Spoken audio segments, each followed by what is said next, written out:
Gamers acted like they had just been personally slapped in the face by Mario's long, thick green pipe when the Nintendo Switch 2 was first announced. I mean, $450 was my rent payment back in 2015, which is probably why people were losing their minds. And then there was the game key card thing that literally nobody asked for, plus the fact that Mario Kart World was $80. It was a disaster, or in other words, basically just another Wednesday for typical Nintendo fans. However, despite all of that, the Switch 2 was still so successful that Nintendo's president recently had to respond directly to concerns surrounding the massive demand for the console in their most recent Q&A to shareholders. Let's take a look. But first, what's going on, guys? Cheers. So here we have the summary of the Q&A that Nintendo held for their shareholders. This was on June 27th 2025. Question 3, someone directly asked Nintendo's president, it appears that the supply of Nintendo Switch 2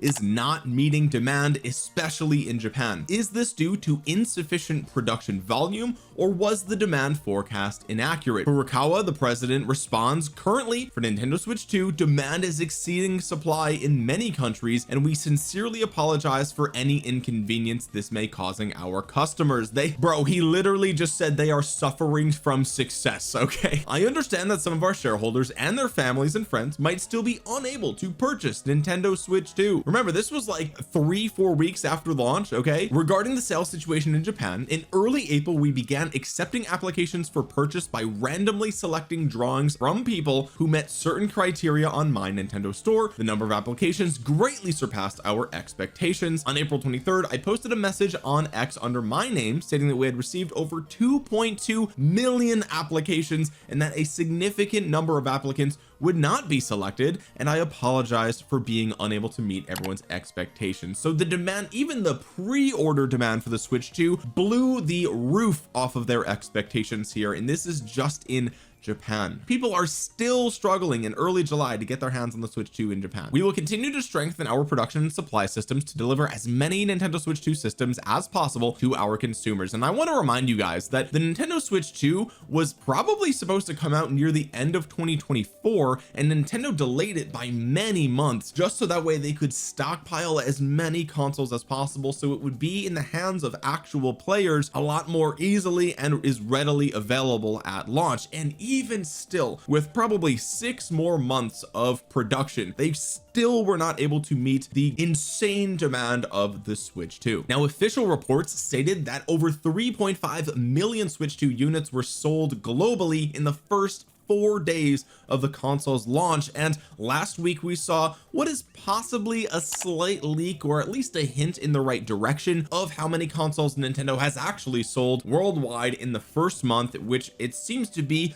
about 5 million, if not more. So the Switch 2 was Nintendo's most expensive console ever at $450 or $500 with Mario Kart World. Mario Kart World itself costed $80, which is higher than industry standard for basically any other console or even PC release, and the game key cards don't even have the dang game on them, making them undesirable by basically everybody. Okay, and despite all of that backlash and everything that we heard on YouTube, Reddit, Twitter, the internet at large during the initial launch, the Switch 2 became the fastest selling console of all time, obliterating the narrative that it was just scalpers buying the console. Like, absolutely not. And for contrast, right, the original Switch sold 2.7 million in the first month. Now, that was coming off of the failure of the Wii U, or the failure of the Wii U. It was still, it's by Nintendo standards, it was a failure, still a solid console. Now, the PS5, I know it launched during supply constraints, right? That sold 3.4 million in its first month, so still super successful, very respectable. But the Switch 2 beat that in 4 days. Okay,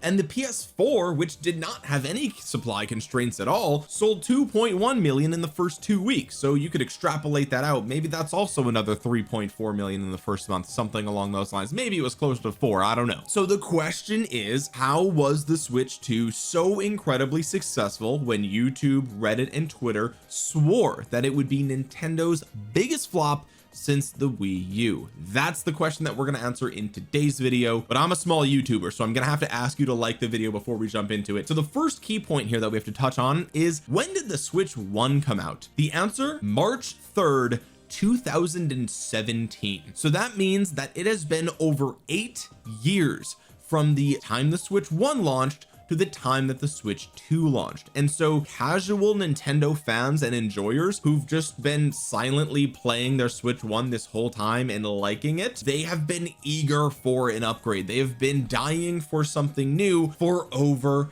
8 years. Think about that. People used their Switch 1 for 3 years, and then we had global lockdown, and they used it since then, and arguably even more so after that point. This is one of the most underrated reasons why the Switch 2 was positioned to be an instant success, almost regardless of anything else. I mean, the Switch 1 has sold over 152 million units worldwide since its launch. It is arguably one of the best-selling consoles of all time, rivaled only by the PlayStation 2. So not only was the Switch 1's fan base absolutely enormous, but because they had to wait over 8 years for its successor, you knew the Switch was basically going to be a smash hit inevitably, and this was immediately apparent by the fact that pre-orders worldwide sold out in like 2 minutes. That's not even an exaggeration. I remember people trying to get their pre-orders, and remember that was during the whole tariff issue with the global worldwide trade being in question, because we had the United States economy just decided to PvP the global economy basically. But beyond that, the second point that I want to mention here is that the Switch 2 was marketed as a clear upgrade over the predecessor. It was obviously a superior console, even though the form factor is very similar. They look kind of similar when you just look at them at a glance,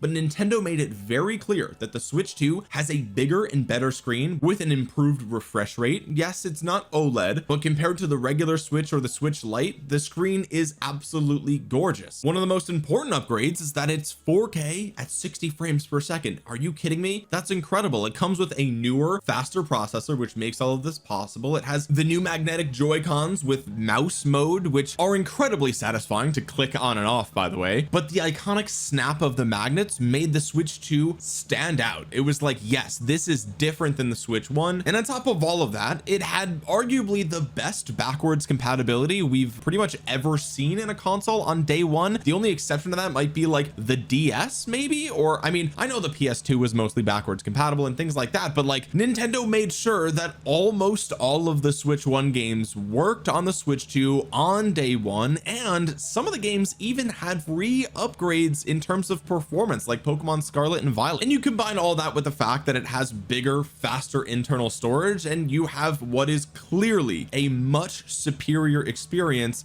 than the original Switch. And I apologize if you can hear the fan. It's 92 degrees here in New York City, so I'm melting in here. Okay, but despite all of the massive improvements of the Switch 2, it's still a handheld console, and a lot of people immediately started comparing it to the Steam Deck, which makes sense. The Steam Deck basically stole the form factor of the Switch 1 without the detachable Joy-Cons, but point for point, the Switch 2 ended up being the most powerful handheld console on the market. Now, if you do real world benchmark testing, you'll see that the Switch 2 actually errs on the side of caution and chooses power efficiency over frames per second, at least when it's in handheld mode, and that's to somewhat mitigate the battery issues, even though the Switch 2 and the Steam Deck die incredibly fast. And so in real world applications, maybe they perform about the same, and the Steam Deck does have an OLED option, but the Steam Deck doesn't have Mario, it doesn't have Metroid, it doesn't have Yoshi, it doesn't have Smash Brothers, Legend of Zelda, Pokemon. And look, I know some of you sailing the high seas might have some of those games on your Steam Deck, I understand that, but for the average consumer, the casual gamer or the 8-year-old kid, they ain't doing that. Okay, and so the Switch 2 is as good or better than the Steam Deck, with sure a more limited library, but it has an exclusive library that you can't get anywhere else, and when you slap it on the TV, it's incredible. So it will simultaneously check both boxes. It is one of the strongest, if not the strongest, handheld console on the market, and is also fantastic in docked mode when you plug it into a massive television. Now, just to expand a little bit further on the exclusivity of the games on the Switch 2, we have to touch on the fact that Mario Kart was a great launch title for the Switch 2 objectively. It is easily accessible by basically any player, right? The game is not only ridiculously easy to just pick up and play, even if you've never played a Mario Kart game before. You start with Mario Kart World, you haven't missed anything yet. You're starting fresh, and it's intuitive. You understand how to play it, and it even has accessibility features like auto acceleration, auto steering. And so if you're 4 years old, if this could be your first ever video game, and you could still play it and have fun just by holding down the A button, and like parents can share that moment and that experience with their family. But not only that, Mario Kart World is like the most technically impressive kart racer pretty much ever. I mean, I know there's some casual fans that might prefer previous entries in the series, and I'm not here to say that Mario Kart World is the best one. In fact, I prefer Double Dash, and I might even prefer Mario Kart 8, but you can't ignore how impressive it is that players are getting these crazy world records and speed runs in Mario Kart World already, considering just how technical the game actually is, with wall riding, with grinding, and everything else that's involved. So there's something here for everybody: the casual player who's never played a game in their entire life, and the Mario Kart speedrunners. Everything in between is satisfied with Mario Kart World, and that's why it ended up being a fantastic launch title for the Switch 2, with like 87% attachment rate or something like that globally. Like, if you got a Switch 2, you basically got Mario Kart World. There's no getting around that, right? And not only that, but it's been over 11 years since Mario Kart 8 first came out. Can you believe that, boys? Oh my god, no wonder my back hurts so much, bro. Mario Kart 8 I played on the Wii U. That's right, I have a Wii U. It's the Zelda Special Edition. My best friend gave it to me. It was fantastic. It was a Christmas gift. Love it. But we're running into the same scenario as we did with the Switch 2. It's been over 8 years since the first Switch, and over 11 years since the last new Mario Kart title. Yeah, fans want to get their hands on that, even if it's a $500 bundle. And not only is Mario Kart accessible, very technical for the professionals, it's been a long time since the last one, but Mario Kart is a successful franchise for Nintendo all on its own. It's not just a Mario spin-off anymore. It is its own franchise that players actually love. Lots of players love Mario Kart, and they don't even play other Mario games. They don't play any of the sports games. They don't play the regular 2D side scrollers or the 3D, Mario Odyssey types of games. They just play Mario Kart, and that makes it a standalone franchise that is a powerhouse for Nintendo. And so with all of this newness that the Switch 2 is bringing to the industry, you have to look at what are the competitors doing right now. And this is another key point of success for the Switch 2 launch. The PS5 and the Xbox Series X, they're old. They're stale. Nobody's really talking about them anymore. It's been almost 5 years since the PlayStation 5 came out, so even the die-hard PlayStation and Xbox fans paid attention to the Switch 2 release, and a lot of them got their hands on it just because it's something new. They haven't had a new console in 5 years, and the Switch 2 just dropped, and you might as well pick it up and check it out, especially because rumors of the PlayStation 6 suggest that it's probably not coming until 2027 at the earliest, if not 2028 or later. So we are smack dab in the middle of a console generation where the competition has nothing to offer. They're not releasing anything new, nothing fancy, and ain't nothing coming down the pipeline for a hot minute. Okay, and because the Switch 2 doubles as a handheld console hybrid, PlayStation and Xbox fans still can justify making the purchase because, hey, this is what I can play when I hop on a plane. This is what I can play in the backseat during a road trip. This is different enough and has enough exclusive games to where you can get it now, not feel bad about it at all, and it's different enough from what you have, and you still have time to save money for the PlayStation 6 because it's a long ways away. And just to dive a little deeper on that point, Nintendo having its own exclusives really is a game changer for the Switch 2. And here you can see an article reporting that former Sony executive says Nintendo can charge $80 for Switch 2 games because of its exclusives. Quote, "If it's the only place you can play Mario, then you get your wallet out." Some 45 years ago, Japanese game designer Shigeru Miyamoto sat down and created a pot-bellied Italian plumber who lives in Mushroom Kingdom to be the player character in 1981's Donkey Kong. Now he's the reason Nintendo is charging $80 for some of the upcoming Switch 2 games, or at least that's one reason for the software price hike, according to former Sony Interactive Entertainment president Sean Layden. Lots of people have lots of things to say about the Switch 2, including Layden, who reckons folks will still line up to shell out for everyone's favorite shell stomper. Pushing back against the current industry trend away from console exclusivity, Layden argued during a recent episode of the Player Driven podcast that, at least for Nintendo, exclusives are major drivers of hardware sales. Quote, right here you see, wow, that's kind of a hefty price from Switch 1 to Switch 2, and wow, 80 bucks for a game. But if it's the only place where you can play Mario, then you get your wallet out and you buy into it, and Donkey Kong and Zelda. That first party exclusivity mitigates that sticker shock, if you will, of these price hikes, because you want that content so bad. So even Nintendo's former competitors aren't taking the opportunity to bash Nintendo for their $80 games, because it's kind of a no-brainer. People know that, okay, yes, it is more expensive, but this is the only place I can get this content. And if we're being honest, lots of games in the industry right now have been coming out and flopping. And not to say that there's not good ones, of course there's been some incredible game releases in the last 6 to 12 months, but there's also been a lot of hot dookie, let's be real. Okay, and so people can at least look at Nintendo and say they have a track record leading all the way back to the 80s, and there's an expectation of a certain level of polish and shine and quality there. Now let's not look too closely at the latest Pokemon games, because Pokemon hasn't been good on the Switch since,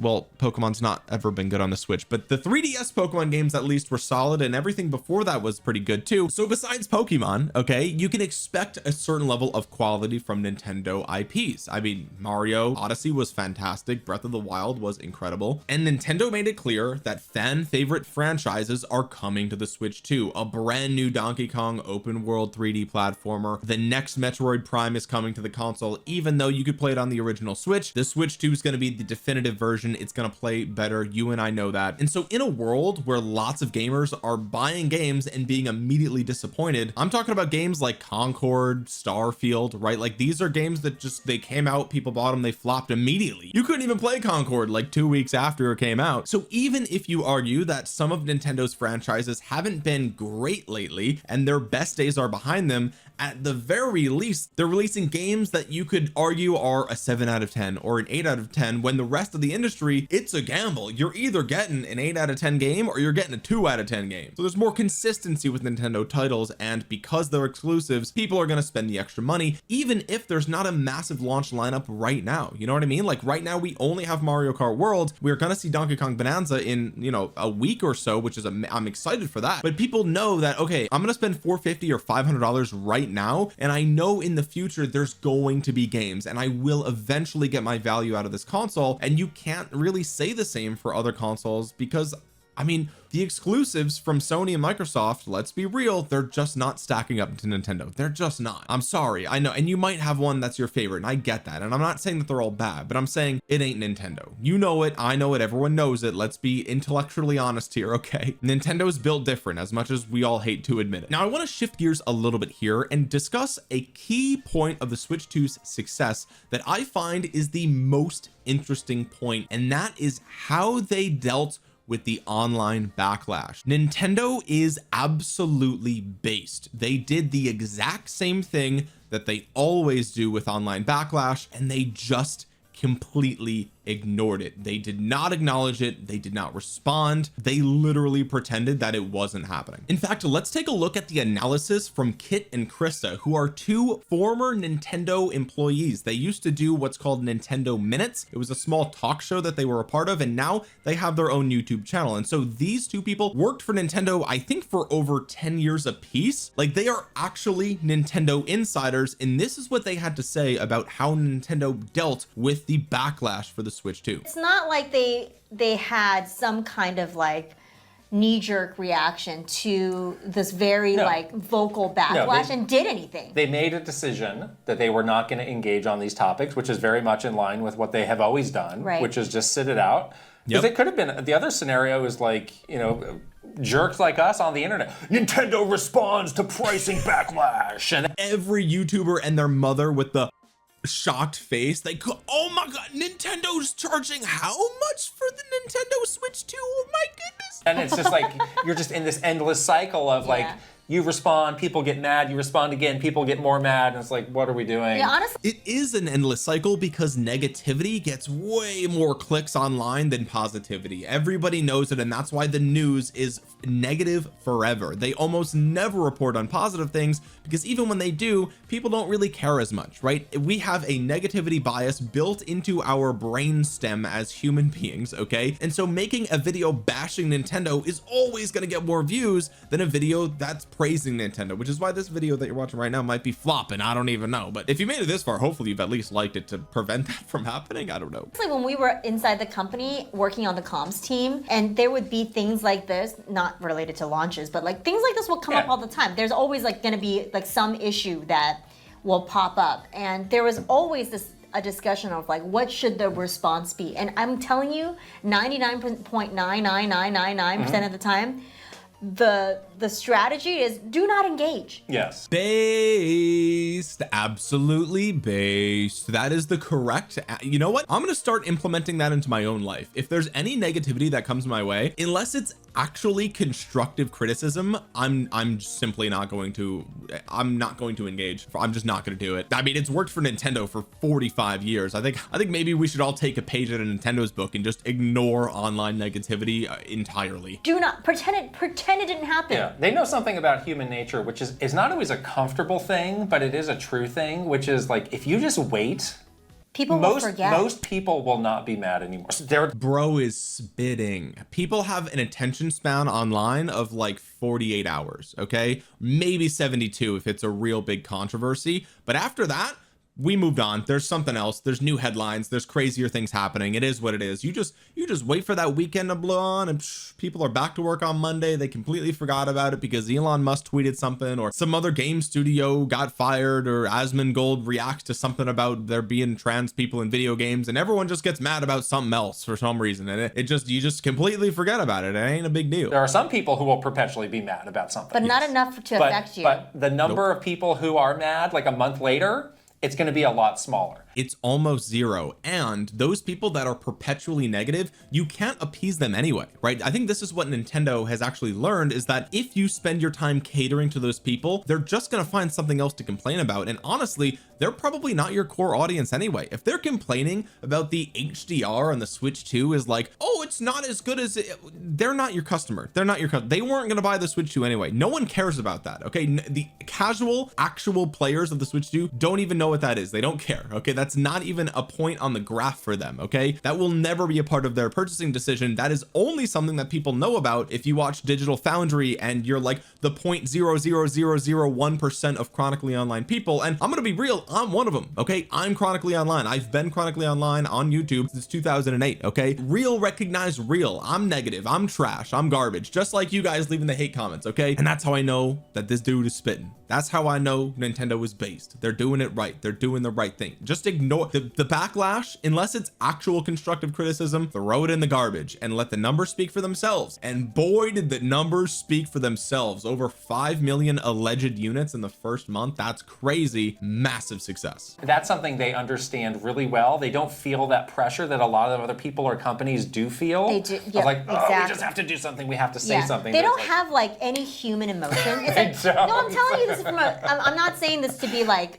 mean or something, but it's like you're talking to a robot with no heart. Like if I'm really mad at you, at a human, I'll feel bad. You're gonna feel bad. Well, here's the thing, right? And this is why it works. It's because the internet is not a human. The internet isn't even people. It's just noise. It's just people are anonymous on the internet, and so they feel empowered to say and do whatever they want. 99% of the hate comments people leave on YouTube videos, on Twitter comments, in Reddit replies, right? 99% of that would never be said to someone's face out in the real world, right? So you have to treat internet backlash like it's not even from human beings, because it's not. It is from a computer screen. It is from just anonymous people. You don't even know how many of them are bots, right? I mean, Sony, let's put on our tinfoil hat here, right? Sony could artificially create backlash for the Switch 2 by having 50,000 Twitter bots just go out and do whatever, right? And with AI, you're not going to be able to tell that those are bots, because they're going to have accounts that interact with people genuinely and they look real and they act real, and you're not going to know. It's already happening to you and you don't even know it. And so Nintendo can't have an emotional response here, because why would they? First of all, they're not responding to humans. They're responding to internet chatter, which is just digital garbage. And second of all, Nintendo isn't a human either. Nintendo is a corporation. Corporations can't respond to things emotionally. That's the fastest way to fail, right? A corporation has to have no emotions in their decision-making strategy, and that's why it works for Nintendo, right? And we've seen the flaw flip side of this coin as well. I mean, how many game developers have you seen crash out on Twitter over the fact that their game is flopping because people didn't want to buy it because the main character has like blue hair and it's just some woke trash, right? They crash out on Twitter acting like everyone else is the problem when in reality it's the game that's the problem. And then their crash out, their emotional crash out on Twitter makes things even worse because then people catch hold of it and they're like, oh, there's blood in the water, we can attack because our attacks are working, it's getting to them and it's pissing them off. And there's nothing that internet trolls love more than that. Okay, and again, this is why Nintendo's just refusal to even acknowledge this stuff has worked so well. They're not human. They are a faceless. Well, see you in a month. They are a faceless corporate robot. Yeah. And so their response to you screaming on the internet and being mad is like, I don't care. Now, I know what some of you are thinking. Nintendo does care. They did respond to the backlash in the very Q&A that I linked to before, and I do want to touch on that. Question 16. Somebody asked them in the shareholder Q&A, Nintendo Switch 2 has adopted a game card specification called the Game Key card. There are opinions online that this is a hybrid between physical and digital software, and that physical software containing no full game data is not very appealing. I am concerned that if titles from software publishers on Game Key cards do not sell well as a result of adopting this format, these publishers might move away from Nintendo Switch 2. What are your thoughts on this? The president responded directly to this question and technically is responding directly to the backlash of the Game Key cards, right? Furukawa said the Game Key card used for Nintendo Switch 2 does not contain the full game data for the game itself. Instead, it stores a key to activate the software. Thanks for explaining that to us. Okay,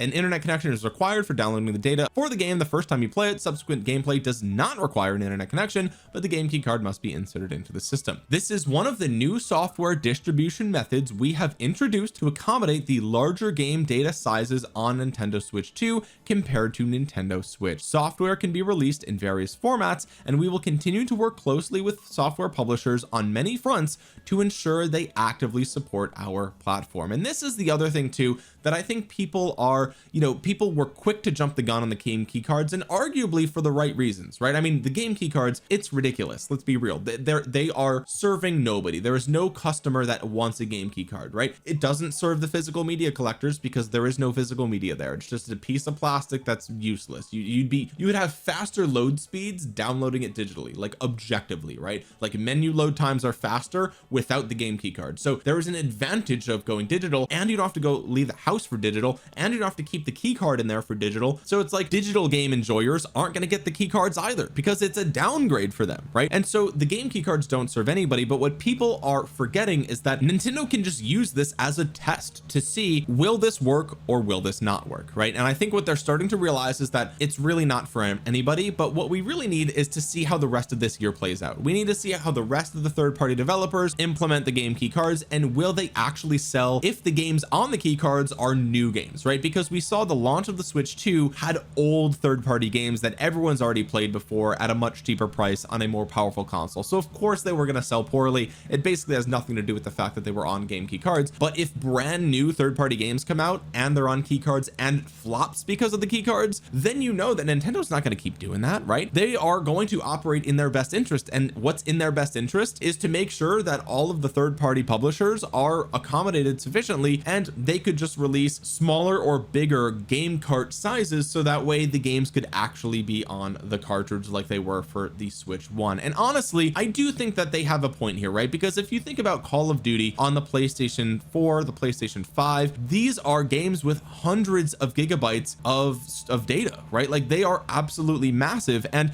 that is not a sustainable future for the Switch 2. As storage gets bigger, games get bigger as well, right? Like let's not forget that. Okay, Call of Duty on the Xbox 360 wasn't as big as Call of Duty Black Ops 6. So I understand why they would want to do a game key card system, because what are they going to do, manufacture cartridges that are like 512 gigabytes just for one game, right? Like I don't know. But besides that one question in the Q&A, Nintendo hasn't responded to basically any of the backlash at all. and that ignore it strategy has worked really well for them for a very long time. And speaking of the backlash that we touched on earlier, another point that I want to mention here is the $80 price point of Mario Kart World, because a lot of people, myself included, have been very critical of this price point. I love Mario Kart World and I still don't think that it's really worth $80. And yes, you can make the argument that like the entertainment value per hour for Mario Kart is going to be better than other games like Donkey Kong Bonanza, because you're going to play Mario Kart World for the next 5 years when your buddies come over, or maybe online or something like that, whereas when you play a single player game, it's one and done, you beat the game and you're done. But here's why the $80 price point of Mario Kart World didn't affect the Nintendo Switch at all, and the reason is because it was a non-issue. If we take a look at the data here, sales in Spain, Nintendo Switch 2 sweeps its debut with 108,000 consoles. This was in the first couple of days here, but what I want to point to here is that according to Game Reactor, Spanish gamers have taken home 108,000 Nintendo Switch 2 consoles since Thursday during the first weekend, a spectacular and unprecedented figure that speaks volumes about Nintendo's work with the Switch. Okay, we scroll down just a little bit. It says the strategy of including Mario Kart World in a bundle, which the Spanish public overwhelmingly chose, also paid off. Nearly 90,000 machines had the card with the eShop download code, while another 5,000 people took home the expensive red box with the physical game. In total, nearly 95,000 units made it the best-selling game of 2025 in Spain. Okay, so what we just learned is 95,000 of the 108,000 Switch 2s were the Mario Kart World bundle in Spain. Okay, so that is 88% of the consoles sold in Spain were the bundle with Mario Kart World, and you could easily extrapolate that out to the rest of the markets, right? It's not like Mario Kart World is bigger in Spain than it is anywhere else. Like, no, Mario Kart World is a huge franchise globally. It transcends language. Okay, it transcends casual gaming versus professional gaming. Everyone likes Mario Kart. Okay, let's just be real. And so you could logically assume that in pretty much all markets, Mario Kart World had an 88% attachment rate when it comes to buying the bundle over the regular one, right? But even if we're being generous, let's say it's only 80%, right? Let's say it's 75%, whatever number you want to attach to it. If over 80% of Switch 2 owners got the bundle, then that means they effectively got Mario Kart World for $50, because the alternative was $450 for the console and Mario Kart World bundle was $500. So the difference is $50 for Mario Kart World. Okay, so if over 80% of Switch 2 owners got Mario Kart World for $50, that is below industry standard for a flagship franchise. I mean, look at the PS5.